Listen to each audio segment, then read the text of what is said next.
Ari Arranges Everything. It's so cool. Written and illustrated by Katie Vernon. And look how it starts. I'm Ari. I've been arranging things all my life. Right away, we know something about him. He's a kid who arranges stuff. That's not typical. Most kids don't arrange things. It's a little different. It's intriguing. And the visual, she wrote and illustrated the book.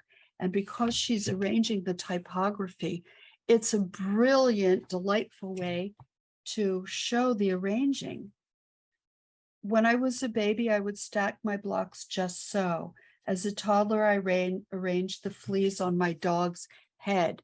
I want you to think about specific examples. This is a little more normal, the blocks, but arranging the dogs, try to come up with some original way, examples that aren't typical.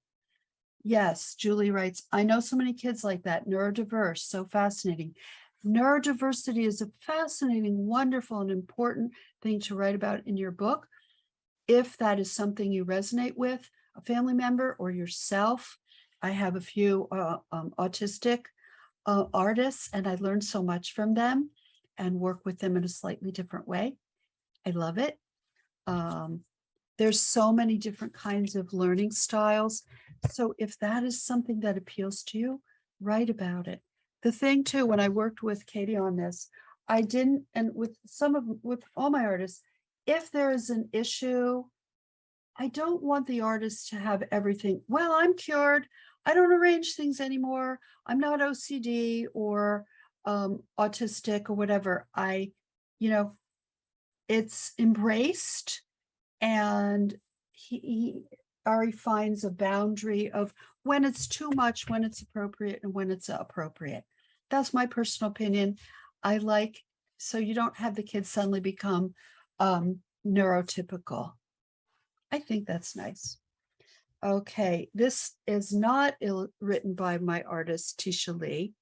Love Grows Everywhere. And it's so beautiful. Let's just see how this opens up. I want you to get books out, children's books, go to the library or go to your bookshelf and read the first 2 pages of a book and see if it tells a story. Oh, let's do this one. Well, this is different. This is almost more nonfiction-y. Yeah. So this is not typical. Normally you have a character that we get to know right away, like we did with Ari. This one is different. The book is titled Love Grows Everywhere. So how do you tell the story of Love Grows Everywhere?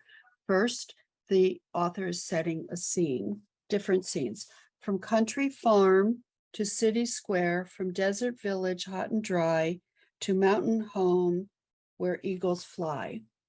So it's a variety of locations: country farm, city square, desert village, and mountain home. Love grows any place. It doesn't need a fancy space. No matter if the walls are bare, love only needs our thought and care. I am commissioning a lot of books from publishers to my artists on compassion, kindness, diversity. Those are good topics, but it doesn't have to be that. My thoughts on rhyming, Lydia, good question. Unless you're really good at it, don't do it. But if you are good, okay. Here's what you don't want to do. On the farm, I found a fish. At the store, I made a wish. We don't talk that way. The clauses are reversed from normal. So normally we say, I made a wish at the store. So when you find you're trying to force the rhyme by jiggling around the words to make the ending words of the sentences rhyme, that's a sign that that's not working that way. Okay, so back to this. Right away, we know this is obviously a book talking about love and love growing anywhere. and the illustrations are about caring and helping. Let's look at another page. Yes, thought and care are all love needs to help it grow like tiny seeds. So the seeds are telling us, making a little child understand, instead of saying love grows, what the heck does that mean? They don't get that maybe. But a seed I get, it's very concrete. A seed grows. That might seem nothing much at first till up into the light they burst. So we have a picture of the child planting the seed and showing to everyone. And this is a very loving and affectionate illustration of the child. So it's not super literal, it's a little metaphoric. Love will find a way to brighten any cloudy day. A gentle hug, a perfect kiss, a song to bring back times you miss. Really nice, kind of interesting and specific examples. Think of your book with specificity. Are you giving, not just like, I really like to play. Well, okay, but I play checkers with grandpa, but instead of using the red and black checkers, we use dinosaurs and birds. I don't know, making this up. Okay, so, but you get the picture, be specific. Love will find a way to brighten any cloudy day. And look, they're watering plants, they're putting on music, and the physical contact, the touching, the writing on the back, a gentle hug, a perfect kiss, a song to bring back times you miss. And there's a lot of interaction with two people.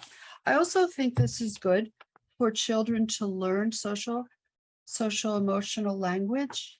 So that's pretty cool. How can your book help? Doesn't have to. You can just do a silly book about nutty stuff. Don't think it has to be. Okay.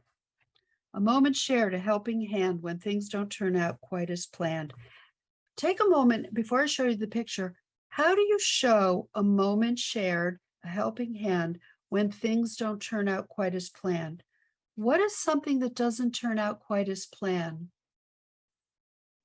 What can happen when something doesn't turn out quite as planned? What does that look like? What do you think that could be? Something doesn't work. Now I'm going to show you what Tisha Lee, the illustrator, illustrated. Look, something broke and there's a helping hand. Yeah. Val says something broke or someone fell. Good. Okay. And that's the helping hand. How beautiful.